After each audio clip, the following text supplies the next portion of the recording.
Celebrate the moments of colors. KMT Silks, Perinthalmanna, Kottakkal. വിദ്യാലയങ്ങളിലും republic ദിനാഘോഷം സംഘടിപ്പിച്ചു. പട്ടാമ്പി ഗവൺമെന്റ് ഹയർ സെക്കൻഡറി സ്കൂളും ചെറുകോട് ഗവൺമെന്റ് LP സ്കൂളും ദിനാഘോഷം വിവിധ പരിപാടികളോടെ നടത്തി.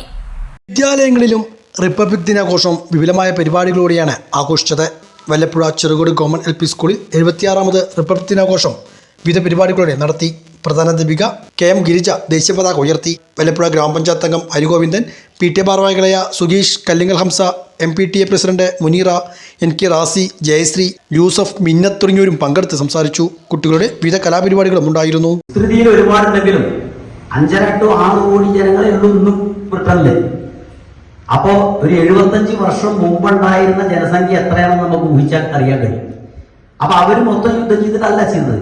അവരെ ബുദ്ധി ഉപയോഗിച്ച് തമ്മിലടിപ്പിച്ച് നമ്മുടെ ഇവിടെ വന്ന് കയറിയിട്ട് പരസ്പരം ഓരോരോ ആളുകളെ ഓരോന്ന് പ്രലോഭിപ്പിച്ച് ഓരോ നാട്ടുരാജകന്മാരെ വരുത്തി അവരുടെ അണ്ടറിലാക്കി അവരെ കൊണ്ട് തന്നെ നമ്മുടെ യുദ്ധം ചെയ്യിച്ച് കാരണം അവർക്ക് നിവൃത്തിയില്ല, അല്ലെങ്കിൽ അവരെ കൊല്ലും.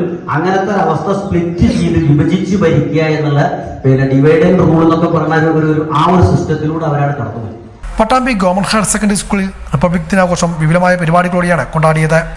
രാവിലെ പ്രിൻസിപ്പൽ വിജയൻ ദേശീയ പതാക ഉയർത്തി.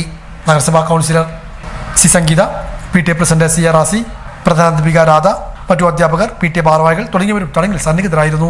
രാജ്യത്തിന്റെ ജനാധിപത്യ പ്രക്രിയ എന്ന് പറയപ്പെടുന്നത് ലോകരാജ്യങ്ങൾക്ക് മുമ്പിൽ തല ഉയർത്തിപ്പിടിക്കുകയും രാജ്യത്തിന്റെ ജനാധിപത്യ മൂല്യത്തെ ഇതര രാജ്യങ്ങളുടെ മുമ്പിൽ വളരെ വലിയ രീതിയിൽ ചർച്ച ചെയ്യപ്പെടുകയും ചെയ്യുന്ന വളരെ മൂല്യമുള്ള ജനാധിപത്യ പ്രക്രിയയാണ് നമ്മുടെ രാജ്യത്തിൻ്റെത്.